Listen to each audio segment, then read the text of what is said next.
शिवाय नमो ज्येष्ठाय नमो श्रेष्ठाय नमो रुद्राय नमो कालाय नमो कलविकरणाय नमो बालाय नमो बलविकरणाय नमो बलाय नमो बलप्रमदनाय नमो सर्वभूतदमनाय नमो मनोन्मनाय नमः वामदेवमन्त्रेण शुद्धोदकेन स्थापयामि।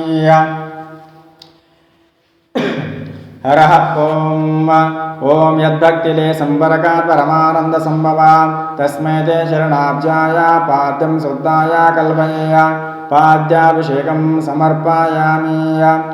ॐ तापत्रहरं दिव्यां परमानन्दलक्षणं तापत्रः विनिर्मुक्तै तवार्घ्यं कल्पयाम्यहम् अर्घ्याभिषेकं समर्पयामि। वेदानामपि वेदाय देवानां देवतात्मने आचमनीयं कल्पयामि शुद्धानां शुद्धेतमे आचमनीयम् अभिषेकं समर्पयामि।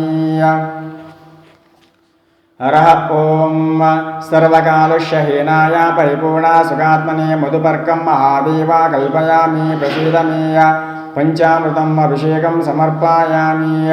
प्रकाव्यमुसने एव पुराणो देवो देवानां जनिमा विभक्तिः महीरता सुसेवन्दो पावकपदावरावो अप्ये तिरिबन्ध कदलीपदरसम् अभिषेकं समर्पयामि।